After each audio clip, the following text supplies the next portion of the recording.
Have you ever wondered why Good Friday is more than just a day of somber reflection? Maybe you've celebrated it every year, heard the sermons, and participated in the rituals, but have you ever stopped to ask, why do we call it Good Friday? What makes this day so powerful, so essential to our faith? Was it just the day Jesus died? Or is there a deeper hidden truth that most people miss when they glance at this day? What if I told you that Good Friday is not just a day of mourning, but a day that unveils powerful, life-changing truths about the heart of God, the depths of His love, and the victory over darkness? What if I told you that hidden within the events of this one day is a divine strategy, a battle plan, and the ultimate declaration of God's purpose for humanity? Good Friday is not just a historical event, it's a victory, a powerful statement that changes everything we know about God, about ourselves, and about the world we live in. And once you understand the depth of this day, you will never approach it the same way again. In this video, we're going to uncover the 5 hidden truths behind Good Friday, truths that will reshape how you view this sacred day. These truths will challenge you to see Good Friday not as a ritual,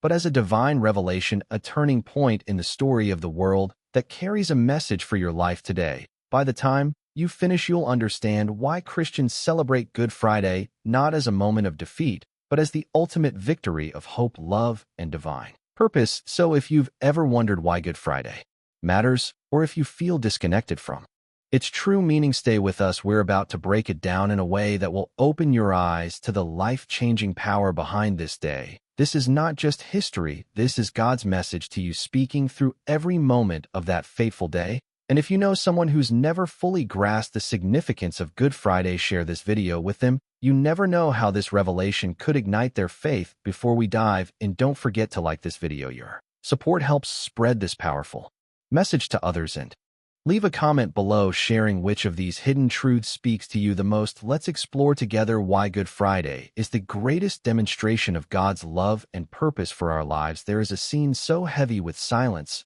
yet roaring with unseen triumph, where the world believes it is witnessing the fall of a man, but heaven sees the rise of redemption. When Jesus hung on the wooden cross, blood tracing lines down His body, and the thorns pressed deep into His brow, it seemed to every watching eye that defeat had wrapped itself around Him like a shadow. At sunset, the crowd saw a man who had healed the sick and raised the dead, now powerless to save himself. Soldiers mocked him, people shook their heads, and even the earth below seemed to tremble with sorrow. But hidden beneath this moment, like treasure buried under the dust of despair, was a victory so complete that even the angels in heaven watched with awe. You see, Jesus was not losing His life. He was willingly laying it down, as a shepherd lays down his life for his sheep, not because he is overpowered, but because he chooses to protect what he loves. The words He spoke, short yet thunderous, "It is finished," were not whispered in weakness, but declared like the sound of a trumpet announcing a king's triumph. These words meant that every chain of sin that had bound humanity tight was snapped, every wall that had separated people from God was crumbling, and every curse that hung heavy over the earth was being broken. It was as though a mighty gate, once sealed with iron, had been burst open, and through it light poured in, scattering the shadows that had lingered for ages.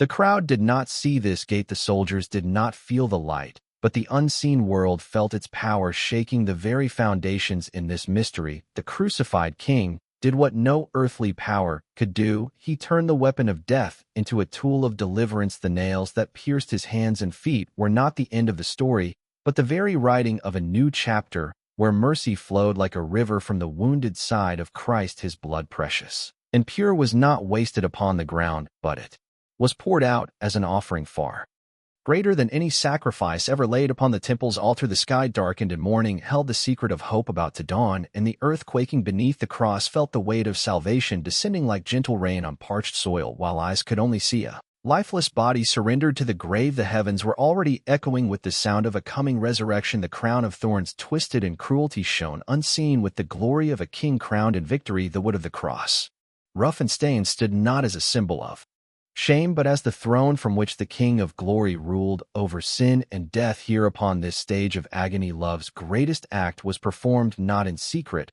but in full view of heaven and earth. Yet only those who look closer, who listen beyond the noise of sorrow, begin to hear the anthem of victory rising from the shadows. And this victory does not remain locked in the past. It reaches across time, touching every heart that dares to believe in its power. It calls out softly yet urgently, inviting all to step closer, to gaze upon the cross not with eyes of fear, but with hearts ready to see the beauty hidden in the sorrow. For in this moment, though the scene seemed soaked in defeat, every heartbeat of Jesus thundered with the sound of triumph. His death carried the weight of a love so deep, so wide, and so high that no depth of despair could hold it down, and no grave could keep it sealed away. It is here in this unfolding mystery that we begin to sense the fullness of the hidden truth waiting to be explored. Further, as the next sign unfolds quietly yet powerfully in the darkness that covered the land at the very hour the Savior breathed his last. As the moments unfolded on that day, something most unusual happened, as though the very sky itself could no longer bear to watch the scene taking place. Below, at the brightest hour of the day, when the sun is usually seated high in its strength, a thick and heavy darkness stretched across the land. It was not a passing cloud or a gentle shadow, but a deep and unshakable darkness, as if night had hurried to arrive before its time. The people who stood around the cross felt the chill of it, saw their surroundings dim, as if the light itself had been veiled in mourning. Yet this was not an accident of nature, nor a simple turning of the weather, but a sign carefully woven into the fabric of that sacred day. The darkness, though frightening, carried a silent message that begged to be understood by those who would dare to ponder its meaning. It was as though creation, itself obedient and attentive to its creator, chose to express sorrow in the only way it could. The sun, which had witnessed every sunrise since the dawn of time, now hid its face, unwilling to shine. While the Son of God suffered, this darkness lasted for hours, longer than any natural eclipse, embracing the earth with a solemn cloak. But more than a display of grief, it was as if heaven was pulling back the curtain to reveal the weight of the moment. The light dimmed not just over the land, but over the hearts of men, reflecting the spiritual darkness that sin had cast over humanity. The veil between the seen and the unseen grew thin, inviting all who watched to feel the gravity of what was taking place. For in this thick, unsettling gloom, there was a silent declaration that something beyond human understanding was unfolding. The world was being invited to pause, to recognize that this was no ordinary execution, no common punishment. This darkness was a whisper from eternity, hinting that the suffering of Jesus was not merely physical pain, but a carrying of the full burden of sin's darkness. As he hung there, it was as if he gathered into himself every shadow, every sorrow, every fear that had ever haunted the hearts of mankind. The darkness that settled over the land was a reflection of the darkness he willingly entered, so that we would not have to remain in it forever. And so beneath this darkened sky, time itself seemed to hold its breath. Every heartbeat, every rustle of the wind, every murmur from the watching crowd was surrounded by this cloak of mystery. The earth stood in quiet awe as the Lamb of God bore the weight of separation from the Father, a mystery so deep that even the wisest minds cannot fully unravel it. Yet the darkness did not speak of despair alone. It carried within it the quiet promise of a dawn yet to come. Just as night eventually gives way to morning, the shadowy hour hinted at the light that would soon break forth in glorious brilliance. The people might not have understood it as they watched, but this moment called them to wonder, to question, to feel, the trembling invitation to look deeper than the surface. What could cause such a darkness in the middle of the day? What weight could press upon the earth so heavily that even the sun would hide its face? These silent questions drifted through the air, waiting for hearts brave enough to seek their answers, and as the darkness lingered, it gently ushered all who were watching closer to the unfolding mystery, leading them to the next sign, where the veil of the temple would be torn in two, revealing even more of the hidden wonders of this most extraordinary day. As the darkness still cloaked the land and the heavy silence held its grip, something astonishing occurred deep within the heart of the temple in Jerusalem, hidden away from the eyes of the common people behind grand walls and sacred courts. There hung a thick and towering veil. This was no ordinary curtain, but a massive barrier heavy with years of tradition and meaning. It stood as a solemn boundary between the holy place and the most holy place, the inner chamber, where the presence of God was believed to dwell in unspeakable holiness. Only the high priest could pass beyond it, and even then only once each year, carrying the blood of sacrifice to atone for the sins of the people. To most, this veil was an untouchable mystery, a symbol of separation between God and mankind, a reminder that the way to God was not open to all. Yet in that precise and holy moment, as Jesus breathed his final breath, something unseen by the crowds but heard in the depths of the temple took place. Without human hands touching it, the veil, thick as a man's hand and heavy with sacred weight, was torn violently from top to bottom, not from bottom to top as if man had reached up to God, but from top to bottom as if God himself reached down to mankind. The sound of the tearing fabric would have echoed through the stone corridors like thunder in a hollow cave, startling the priests and attendants nearby. Dust rose from the floor as the heavy folds collapsed, exposing what had been hidden for generations. This tearing was not a mere accident of age or decay, nor a coincidence of timing. It was a deliberate act filled with powerful meaning, as if heaven itself declared that the barrier between God and man had been forever removed. The separation caused by sin, which kept people at a distance from the divine presence, was now torn away by the very sacrifice unfolding on the cross. Through the broken body of Jesus, the path to God's presence was opened wide, no longer reserved for the few, but extended to all who would come. The tearing of the veil was a silent proclamation that access to the Father's heart was now available, not through rituals and sacrifices of animals, but through the living way made by the Son. As the dust settled and the folds of the torn veil lay heavy on the ground, a new understanding began to stir. Though it would take time for many to grasp its depth, no longer would the presence of God be confined to a hidden room behind a barrier. No longer would people need to approach in fear, relying on another to intercede for them. The way was open wide and welcoming, shining with a promise that could not be extinguished even in the midst of sorrow and uncertainty. This act whispered of hope, inviting all who longed for closeness with their Creator to step forward with boldness. In that hidden yet earth-shaking moment, the torn veil stood as a silent witness to a profound mystery. It was as though the very fabric of separation between heaven and earth had been rent apart, drawing the two realms closer together than they had ever been. Since the beginning of time, the invisible had touched the visible, the holy had embraced the broken, and what once seemed unreachable was now astonishingly near. And so, even as the echoes of the torn veil lingered in the still air, the story continued to unfold. For another wonder soon followed, an earthquake, as if the earth itself could no longer contain its trembling awe at what was taking place. As the torn veil settled in the temple and the final breath of Jesus left his body, the earth, which had been quietly holding its form, suddenly could no longer keep still. Without warning, the ground beneath the feet of the people began to shake and rumble, deep sounds rising from within the earth, as if creation itself was groaning in response to what had unfolded on the cross. Stones began to shift and tumble, the solid ground rolling like the waves of the sea. Buildings shuddered, and the dust of centuries past lifted into the air, as though ancient history itself was waking up to witness the magnitude of this moment. It was not an ordinary earthquake, the kind that comes and goes as a natural force of the earth. This tremor carried a message beyond words, a divine announcement that something far greater than the fall of stones or the cracking of the ground was taking place. The earth, long burdened by the weight of sin and sorrow, felt the impact of the sacrifice made upon it. It was as if the very soil remembered the footsteps of its Creator, who once walked in the cool of the garden, and now, feeling his life poured out in love, could not help but respond with trembling reverence. The rocks themselves, ancient and unmoving, split apart with loud cracks sounding like thunder that rolled across the hills. These stones, silent witnesses to centuries of human history, now declared loudly without words that the power of death was being broken. The earth shaking was not a sign of chaos, but of a great transition, like the moment when night begins to give way to the first light of dawn. Even the tombs carved into the rocky hillsides were disturbed, some breaking open, as if they too refused to remain closed in the presence of such overwhelming life and power. This mighty quake was heaven's way of speaking through the earth, declaring that the death of Jesus was not the end, but the unfolding of a grand and divine plan. It was as though the invisible hand of God reached down, gripping the foundations of the earth, and gave it a mighty shake to awaken hearts and minds to the reality of what had just been accomplished. For those who felt the trembling beneath their feet, the moment would never be forgotten. It would echo in their memories, calling them to wonder and to seek understanding of the mystery that had unfolded before their very eyes. The soldiers, hardened by battle and trained to stand firm in the face of danger, found themselves trembling alongside the earth. What they had witnessed on the cross, combined with the power of the quake, pierced through their armor of indifference. Even they who were used to death and duty were moved to exclaim, "Truly, this was the Son of God."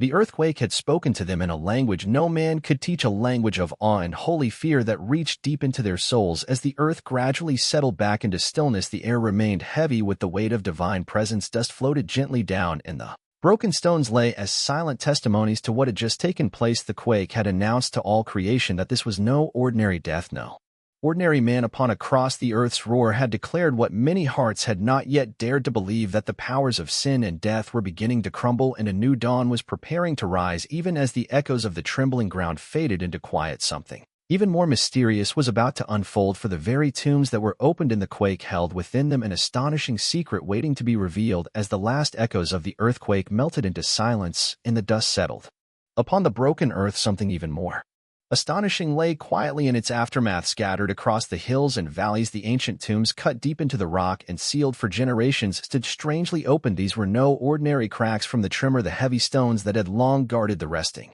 places of the dead were no longer in their rightful place. They had been rolled away, some even cast aside, as though an invisible force had reached into the shadowy chambers of the dead and torn the veil that separated life from death. For anyone looking upon these opened graves, it must have seemed like a riddle too great to solve. Why would the earth not only quake but also unlock the tombs? These were the graves of people long departed, resting in quiet slumber, their stories thought to be sealed with finality, yet in this moment their resting places were disturbed by a power far beyond human understanding. It was not a gesture of chaos, but a purposeful sign. The open tombs whispered of a coming victory over death. Though the fullness of this mystery had not yet been revealed, there was no rushing sound from within the graves, no sudden burst of light at first, but there they stood, open, silent, expectant. The very air around them seemed to thrum with a quiet anticipation, like a breath held before the exhale of a miracle. Even the stones, cold and unmoved for centuries, seemed to know they had played their part in something far greater than burial. These tombs had once spoken only of endings, of final chapters closed. Now they had been transformed into doorways, waiting for life to pass through once more.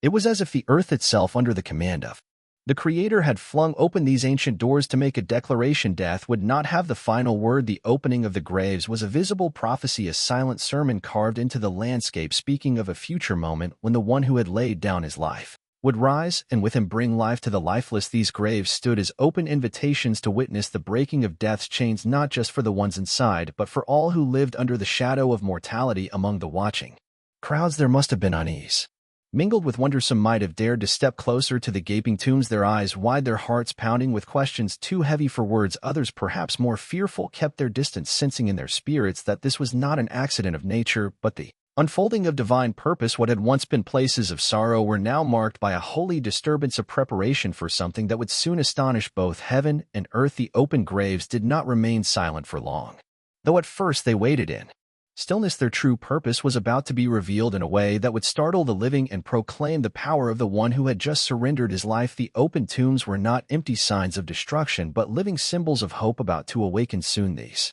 graves would offer up their silent sleepers, and the truth that death had been wounded would become too clear to deny. And so, with the graves yawning wide beneath the watchful sky and the sin of fresh earth rising from their depths, the scene was set for a revelation beyond imagining. The silence of the tombs was about to be broken, not by decay, but by life itself. In the quiet between the quake and what was about to unfold, creation itself seemed to pause, holding its breath as the story of resurrection prepared to burst forth from the shadows. And so, with the shadows lifting gently from the hills of Calvary, and the earth still carrying the trembling memory of the hours when time itself seemed to hold its breath, we come to understand why this day, this very day that once seemed soaked in sorrow, is not one of defeat but of deepest triumph. Good Friday is not simply a date marked by mourning, though the tears are real and the wounds of the Savior undeniably cut deep into our hearts. It is a day wrapped in paradox, where sorrow and joy, death and life, judgment and mercy all meet and embrace in a way that defies simple explanation. The cross, once a cruel instrument of torment,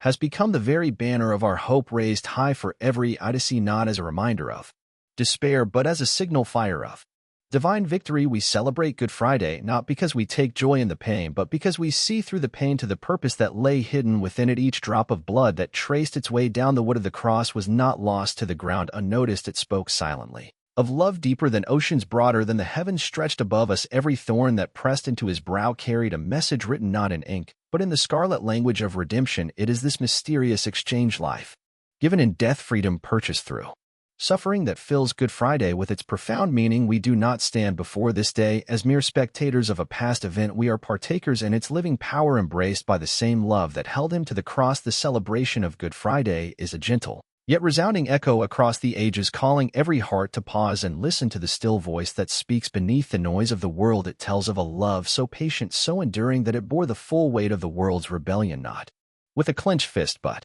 with outstretched arms, and those arms remain open still, welcoming all who dare to come close and gaze upon the wonder of a God who would rather suffer himself than see his children lost in the shadows of despair. The celebration is not in the cruelty of the cross, but in the beauty of the love that transformed it. With every Good Friday, we step once more into the holy hush of that day, feeling the tremors of earth beneath our feet, sensing the weight of the sky as it draped itself in mourning, yet knowing in the depths of our souls that this was Not the end. The cries from the cross were not the closing of a chapter, but the opening lines of a new and living story, one that continues to unfold in the lives of all who believe. It is the celebration of a rescue mission accomplished, of chains shattered without a sound, of prison doors swinging wide open by the invisible hand of mercy. Good Friday becomes our song of quiet victory, sung not with loud fanfare, but with the deep, steady heartbeat of grateful hearts who know that beneath the surface of that dark day a light was born that no night could ever extinguish. The celebration flows not from what was taken away, but from what was given so freely, so fully, without hesitation or regret. It is a celebration soaked in reverence, alive with gratitude, and overflowing with the quiet assurance